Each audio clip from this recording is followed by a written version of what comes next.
नमस्कार दोस्तों, मेरा नाम है सुखदेव और आप मेरे चैनल देख रहे हैं जॉब तक। दोस्तों आज हम बात करेंगे एआई इंजीनियरिंग सर्विस लिमिटेड की तरफ से न्यू रिक्वायरमेंट आई है उसके बारे में। हालांकि जो वैकेंसीज है एज अ 5 ईयर्स का जो कॉन्ट्रैक्ट बेसिस रहेगी और इसमें जो पोस्ट रहेगा आपका एयरक्राफ्ट टेक्नीशियन की रहेगी। पूरी जानकारी के लिए वीडियो को इन तक जरूर देखिए। वीडियो को एक लाइक करके अपने दोस्तों में भी शेयर करें, चैनल को सब्सक्राइब करके बेल आइकन को भी प्रेस करें। तो चलिए वीडियो को स्टार्ट करते हैं। तो जैसे कि दोस्तों आप यहाँ पर देख सकते हो, ये इसकी ऑफिशियल नोटिफिकेशन है और ये जो रिक्वायरमेंट आई है एआई इंजीनियरिंग सर्विस लिमिटेड यानी कि air India servicing engineering service limited की तरफ से रिक्वायरमेंट है। और आपका यहाँ पर देख सकते हो साउथर्न रीजन की तरफ से वैकेंसीज आई है, यानी कि साउथर्न रीजन आपका हैदराबाद के पड़ता है।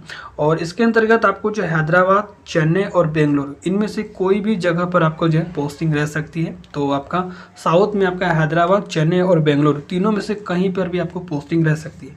इसका एडवर्टाइज नंबर यहाँ पर एज रीड कर सकते हो और इसका नोटिफिकेशन जो रिलीज हुआ है वो आपका 5 अप्रैल को रिलीज किया गया है। ठीक है, एआई इंजीनियरिंग सर्विस लिमिटेड जो है आपका गवर्नमेंट ऑफ इंडिया अंडरटेकिंग के अंतर्गत आता है, जिसके अंतर्गत आपका मेंटेनेंस, रिपेयर वगैरह और ओवरहॉलिंग की वर्किंग वगैरह जो की जाती है एयरक्राफ्ट वगैरह का। ठीक है, तो यहाँ पर देख सकते हो इसमें जो वैकेंसीज है, हालांकि जो रिक्वायरमेंट है वो आपका एयरक्राफ्ट टेक्नीशियन की पोस्ट रहेगी, बट ये 5 ईयर का एज ए कॉन्ट्रैक्ट बेसिस आपका जॉब रहने वाली है। ठीक है, और इनकी 5 ईयर टर्म कंप्लीट होने के बाद आपका जो कॉन्ट्रैक्ट एक्सटेंड भी होगा, डिपेंड करेगी इनकी रिक्वायरमेंट, प्रोजेक्ट की रिक्वायरमेंट पे और आपका वर्क परफॉर्मेंस पर। फिलहाल अभी 5 साल के लिए रेगुलर बेसिस पर आपको 5 साल के लिए रखा जाएगा। ठीक है, तो चलिए इसकी तरफ से जो भी रिक्वायरमेंट है, क्या क्वालिफिकेशन है, सारे डिटेल्स इस वीडियो में बात करेंगे।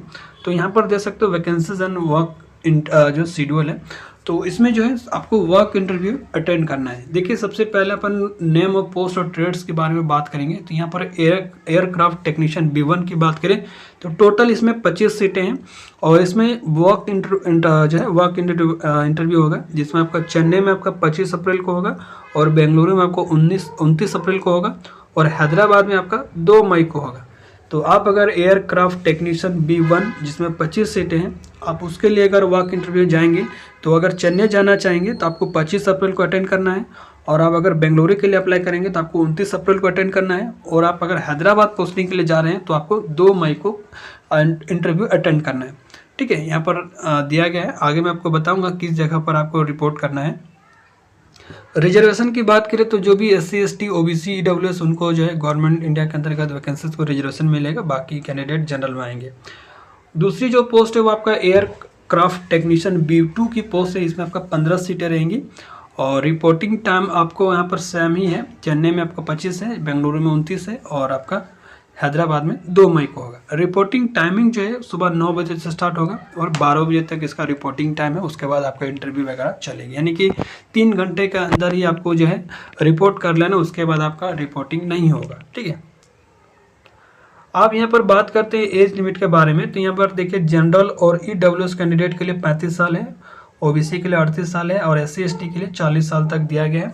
और एज आप अगर एक्स सर्विसमैन है गवर्नमेंट ऑफ इंडिया परमिटेड के आधार पर तो आपको उसमें अलग से एज का रिलैक्सेशन आपको मिलेगा। ठीक है, कॉन्ट्रैक्ट ड्यूरेशन ऑफ कॉन्ट्रैक्ट की बात करें तो फाइनली आप अगर सिलेक्शन हो जाता है तो 5 साल के लिए आपको रखा जाएगा, या आपका 58 ईयर्स, यानी कि जो भी कैंडिडेट एक्स सर्विसमैन है तो या तो आपका 5 साल कंप्लीट होने चाहिए या तो आपके जो भी एज है 58, दोनों में से कोई भी पहले कंप्लीट हो जाएगा तो आपका कॉन्ट्रैक्ट खत्म हो जाएगा। ठीक है, इस तरह से यहाँ पर दिया गया है और डिपेंड अगर कॉन्ट्रैक्ट आगे जाके एक्सटेंड होगा तो उनके डिपेंड करेगा आपके वर्क परफॉर्मेंस और कंपनी के रिक्वायरमेंट के आधार पर।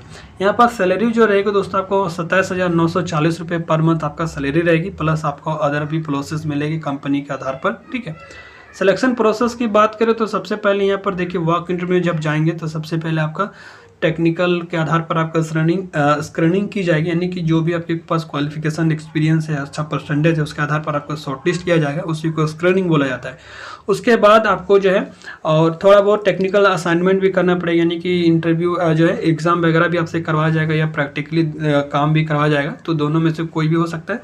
तो उस राउंड को क्वालिफाई करने के बाद आपको इंटरव्यू के लिए बुलाया जाएगा। ठीक है, इंटरव्यू आपका कंप्लीट होगा, देन इसके बाद आपको फाइनली सिलेक्शन करी जाएगी। सबसे पहले फर्स्ट जो है वो एज ए क्वालिफाइड नेचर है, सेकंड जो है आपको जो है स्टेज 2 में इंटरव्यू वगैरह जो मैंडेटरी इसमें क्वालिफाई करना है, देन इसके बाद ही उस इंटरव्यू पर भी डिपेंड करेगा कि आपका सिलेक्शन होगा कि नहीं। ठीक है, तो ये सारी चीज़ें यहाँ पर देख सकते हो।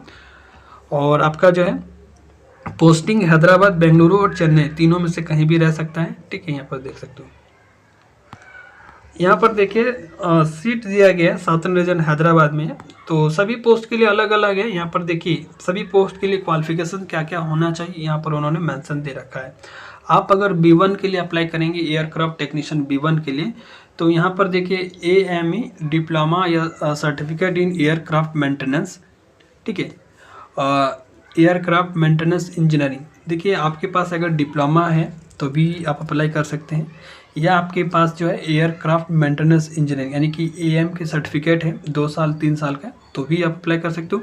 या आपके पास जो है मैकेनिकल स्ट्रीम से ट्रेनिंग वगैरह इंस्टीट्यूशन वगैरह से लिया, यानी कि डिप्लोमा वगैरह आपने मैकेनिकल वगैरह से किए हैं, तो भी आप इसके लिए एलिजिबल होंगे। बट आपका 60% मार्क्स होनी चाहिए। 55% आपका अगर SC ST OBC है तो आप भी इसमें जो है अप्लाई कर सकते हैं।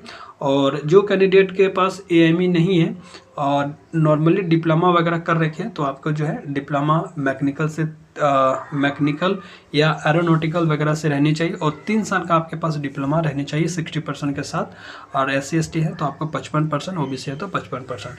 आप अगर एक सर्विसमैन है तो यहाँ पर देख सकते हो successful completion of group 1 and 2 4th year course या डिप्लोमा या इक्विवेलेंट क्वालिफिकेशन या डिप्लोमा इन इंजीनियरिंग या एयर फ्रेम या engine trade conduct by the Indian air force, Indian navy, तो आप इसके लिए एलिजिबल होंगे। ठीक है, तो जो भी कैंडिडेट जो है एक्स सर्विसमैन है या अपने एयरफोर्स या इंडियन नेवी या आर्मी वगैरह में, और कम से कम 3 साल का 4 साल का वर्क एक्सपीरियंस है, या आपके पास वो कोर्स जो वहाँ पर जो वर्किंग होते हैं जैसे एयरफोर्स, इंडियन नेवी वगैरह में, तो उनको जो है 4 साल 5 साल के बाद जो है एक कोर्स एक सर्टिफिकेट दिया जाता है। तो वो कोर्स वो सर्टिफिकेट आपके पास है तो भी आप इसके लिए फॉर्म को भर सकते हैं। ठीक है, उसके बाद यहाँ पर देखिए एक्सपीरियंस भी मांगा गया है। ठीक है, यहाँ पर देख सकते हो post qualification recent experience with in 5 years, candidate must have minimum 1 year aviation experience. तो जिसके पास एक्सपीरियंस वगैरह नहीं है, मिनिमम 1 ईयर का एक्सपीरियंस आपके एवियंस वगैरह से है, तो भी आप इसके लिए अप्लाई कर सकते हैं। या आपके पास successfully completion of national apprenticeship with hand on working in aviation industry minimum 1 year in duration, तो भी आप इसके लिए अप्लाई कर सकते हैं। यानी कि जो भी कैंडिडेट मैकेनिकल या इलेक्ट्रिकल वगैरह से जो भी यहाँ पर ब्रांच दिया है एरोनॉटिक्स वगैरह का, कोई भी कंपनी में जैसे HL वगैरह हो गया, उनमें से आप अगर अप्रेंटिस वगैरह वहाँ से किए हैं तो भी आप इसके लिए अप्लाई कर सकते हैं। यानी कि आपने डिप्लोमा कंप्लीट कर रखे हैं और HL वगैरह से आपके पास अप्रेंटिस किए हैं या 1 साल का एक्सपीरियंस है, तो आप इस फॉर्म को आसानी से भर सकते हैं। बाकी यहाँ पर जो भी क्राइटेरिया दिया गया वो सारी चीज़ें होनी चाहिए। अब बात करते हैं एयरक्राफ्ट टेक्नीशियन B2 के बारे में। तो इसमें भी आपका डिप्लोमा या एयरक्राफ्ट मेंटेनेंस इंजीनियरिंग दोनों में से कोई भी होना चाहिए, 2 साल या 3 साल का, या एविनिक्स स्ट्रीम वगैरह से कोई ट्रेनिंग इंस्टीट्यूट वगैरह से आपने कोई कोर्सेज किया जो कि DGCA से अप्रूव होना चाहिए 60% के साथ, या OBC SC ST हैं तो 55% के साथ, तो आप इसके लिए अप्लाई कर सकते हैं। दूसरा कंडीशन ये है कि आपने अगर डिप्लोमा 3 साल का इलेक्ट्रिकल या इलेक्ट्रॉनिक्स या टेलीकम्युनिकेशन या रेडियो या इंस्ट्रूमेंटेशन वगैरह से कर रखे हो, तो भी आप इस पोस्ट के लिए अप्लाई कर सकते हैं। बट आपका डिप्लोमा जो है गवर्नमेंट वगैरह से, सेंट्रल गवर्नमेंट या स्टेट गवर्नमेंट से अप्रूव रहनी चाहिए। बट आपका 60% जनरल कैंडिडेट के लिए, SC ST OBC के लिए 55% रहनी चाहिए। ठीक है, और इसमें भी सेम कंडीशन दिया गया कि आपको 1 ईयर का जो है एवियोनिक्स वगैरह से या एयरक्राफ्ट वगैरह या एरोनॉटिक्स वगैरह से आपके पास 1 साल का अप्रेंटिस वगैरह है या हैंड वर्किंग एक्सपीरियंस है, तो भी आप इसके लिए जो है अप्लाई कर सकते हैं। और जो भी एक्स सर्विसमैन है तो उनके कम से कम 4 साल का आपके पास डिप्लोमा कोर्सेज वगैरह रहना चाहिए। इंडियन एयरफोर्स, इंडियन नेवी या इंडियन आर्मी वगैरह से आपने वर्किंग की है तो आपको एक सर्टिफिकेट वहाँ पर दिया जाता है 4 साल का, या जितने साल आपने वहाँ पर वर्किंग किए हैं उस आधार पर आपके मिनिमम 4 साल का अगर एक्सपीरियंस का सर्टिफिकेट है तो आप इसके लिए अप्लाई जो है कर सकते हैं एयरक्राफ्ट टेक्नीशियन B2 के लिए। ठीक है, देखिए जब फॉर्म फिलअप करेंगे तो जब फॉर्म फिलअप करते समय हालांकि आपको वर्क इंटरव्यू के लिए जाना है, तो जब वर्क इंटरव्यू में जाएंगे तो वो सारा डॉक्यूमेंट्स यहाँ पर जो डॉक्यूमेंट्स दिया है वो सारा डॉक्यूमेंट्स आपको फोटोकॉपी और ओरिजिनल साथ में लेके आने हैं। साथ ही आपको 1000 रुपये का DD बनाना है, और जो भी कैंडिडेट OBC SC ST हैं उनको 500 रुपये का DD बनाना है। 1000 रुपये आपका जनरल कैंडिडेट के लिए है, बाकी जो भी कास्ट वगैरह से हैं उनको 500 रुपये का DD बनाना होगा। ठीक है, हालांकि उन्होंने दिया जनरल, EWS और OBC का 1000 रुपये का, बाकी SC ST वगैरह के लिए जो 500 रुपये का DD बनाना है। और DD जो है आपका AI इंजीनियरिंग सर्विस लिमिटेड को पे करना है, इसके आधार पर आपको बनाना है। ठीक है, तो यहाँ पर देख सकते हो। और वर्क इंटरव्यू के लिए डेट और वेन्यू यहाँ पर दिया गया है। 25 अप्रैल चेन्नई में आपका वर्क इंटरव्यू होगा, जिसके लिए यहाँ पर एड्रेस दे सकते हो, DGM engineering office, AIESL new integrated service complex, Minnambakkam, Chennai में। ठीक है, तो यहाँ पर सबका एड्रेस दिया गया है। जिस डेट को आपको जाना है उस आधार पर यहाँ पर जो एड्रेस दिया गया है उस एड्रेस को आपको जाके अपना जो है इंटरव्यू दे सकते हैं। ठीक है, और इंटरव्यू के दौरान जो भी सर्टिफिकेट यहाँ पर मेंशन किया है वो सर्टिफिकेट आपको सारी चीज़ें लेके आना है। और देखिए ये इसका एप्लीकेशन फॉर्म है, तो जब आप इंटरव्यू के लिए जाएंगे तो सबसे पहले इसका एप्लीकेशन फॉर्म आपको प्रिंट आउट करके सारी चीज़ें फिल करने के बाद जो भी वहाँ पर डॉक्यूमेंट्स मेंशन किया है वो सारे डॉक्यूमेंट्स आपको लेके जाना है। ये आपका एक तरह से रजिस्ट्रेशन फॉर्म है, ये सारे फॉर्म आपको फिल करके ले जाना है।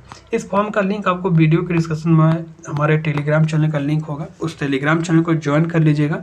टेलीग्राम चैनल पर मैं ये वीडियो आपको ये जो है PDF वहाँ पर मैं आपको प्रोवाइड कर दूंगा। ठीक है, तो इस तरह से PDF है, आप इसको फॉर्म फिलअप करके ले जाएंगे जहाँ पर आपका इंटरव्यू होगा।